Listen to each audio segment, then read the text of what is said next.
election. But Senator Clinton, Governor Cuomo made that suggestion because he's not so sure, and other Democrats are not so sure. Just a quote from the Constitution again.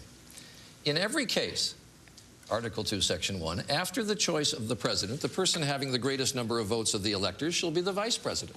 If it was good enough in colonial times, why not in these times? Well, Charlie, I'm going to do everything I possibly can to make sure that one of us takes the oath of office next January.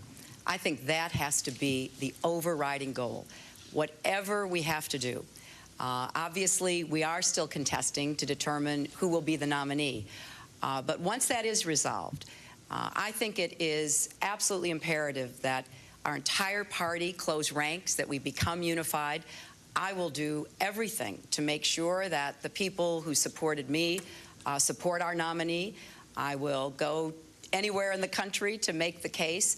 And I know that Barack feels the same way, because both of us have spent 15 months traveling our country. I have seen the damage of the Bush years. I've seen the extraordinary pain that people have suffered from because of the failed policies. You know, those who've held my hands, who've lost sons or daughters in Iraq, and those who've lost sons or daughters because they didn't have health insurance. And so regardless of the differences there may be between us, and there are differences, they pale in comparison to the differences between us and Senator McCain. So we will certainly do whatever is necessary to make sure that a Democrat is in the White House next January. All right, I will let this go. I don't think Governor Cuomo has any takers yet. Let me start with a question to you, Senator Obama. Yes. Talking to a closed-door fundraiser in San Francisco 10 days ago, you got talking in California about small-town Pennsylvanians who have had tough economic times in recent years, and you said they get bitter, and they cling to guns, or they cling to their religion, or they cling to antipathy toward people who are not like them. Now, you said you misspoke. You said you mangled what it was you wanted to say. But we've talked to a lot of voters. Do you understand that some people in this state find that patronizing and think that you said actually what you meant? Well, I think there's no doubt that I can see how people were offended. It's not the first time that I've made, a statement that was mangled up. It's not going to be the last. But let me be very clear about what I meant, because it's something that I've said in public. It's something that I've said on television, which is that people are going through very difficult times right now. And we are seeing it all across the country, and that was true even before the current economic hardships that are stemming from the housing crisis. This is the first economic expansion that we just completed in which ordinary people's incomes actually went down when adjusted for inflation, at the same time as their costs of everything from health care to gas at the pump have skyrocketed. And so the point I was making was that when people feel like Washington's not listening to them, when they're promised year after year, decade after decade, that their economic situation is going to change, and it doesn't, then politically they end up focusing on those things that are constant, like religion. They end up feeling this is a place where I can find some refuge. This is something that I can count on. They end up being much more concerned about votes around things like guns, where traditions have been passed on from generation to generation, and those are incredibly important to them. And yes, what is also true is that wedge issues, hot button issues, end up taking prominence in our politics.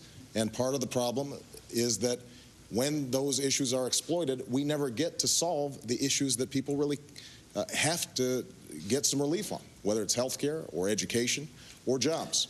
So this is something that I've said before. It is something that I will repeat again. And yes, people are frustrated and angry about it, but what we're seeing in this election is the opportunity to break through that frustration. And that's what our campaign has been about, saying that if the American people get involved and engaged, then we are going to start seeing change, and that's what makes this election unique. Senator Clinton. Well, I am the granddaughter of a factory worker from Scranton who went to work in the Scranton Lace Mills when he was 11 years old, worked his entire life there, mostly 6-day weeks. He was also very active in the Court Street Methodist Church, and he raised 3 sons and was very proud that he sent all of them to college. I don't believe that my grandfather or my father or the many people whom I have had the privilege of knowing and meeting across Pennsylvania over many years cling to religion when Washington is not listening to them. I think that is a fundamental sort of misunderstanding of the role of religion and faith in times that are good and times that are bad. And I similarly don't think that people cling to their traditions like hunting and guns either when they are frustrated with the government. I just don't believe that's how people live their lives. Now, that doesn't mean that people are not frustrated with the government. We have every reason to be frustrated, particularly with this administration. But I can see why people would be taken aback and offended by the remarks. And I think what's important is that we all listen to one another and we respect one another. And we understand the different decisions that people make in life because we're a stronger country because of that. And certainly the weeks that I have spent crisscrossing Pennsylvania from Erie to Lancaster County and meeting a lot of wonderful people says to me that despite whatever frustration anyone has with our government, people are resilient, they are positive, and they're ready for leadership again that will summon them to something greater than themselves, and that we will deliver on that if given a chance. We're going to have some other questions on the same theme, so you'll be able to get back to that. Let me pick up on this. When these comments from Senator Obama broke on Friday, Senator McCain's campaign immediately said that it was going to be a killer issue in November. Senator Clinton, when Bill Richardson called you to say he was endorsing Barack Obama, you told him that Senator Obama can't win. I'm not going to ask you about that conversation. I know you don't want to talk about it, but a simple yes or no question. Do you think Senator Obama can beat John McCain or not? Well, I think we have to beat John McCain, and I have every reason to believe we're going to have a Democratic president, and it's going to be either Barack or me, and we're going to make that happen. And what is important is that we understand exactly the challenges facing us in order to defeat Senator McCain. He will be a formidable candidate. There isn't any doubt about that. He has a great American story to tell. He's a man who has served our country with distinction over many years, but he has the wrong ideas about America. And those ideas will be tested in the cauldron of this campaign. But I also know, having now gone through 16 years of being on the receiving end of what the Republican Party dishes out, how important it is that we try to go after every single vote everywhere we possibly can to get to those electoral votes that we're going to need to have the next president But the question is, do you think Senator Obama can do that? Can he win? Yes, yes, yes. Now, I think that I can do a better job. I mean, obviously, that's why I'm here.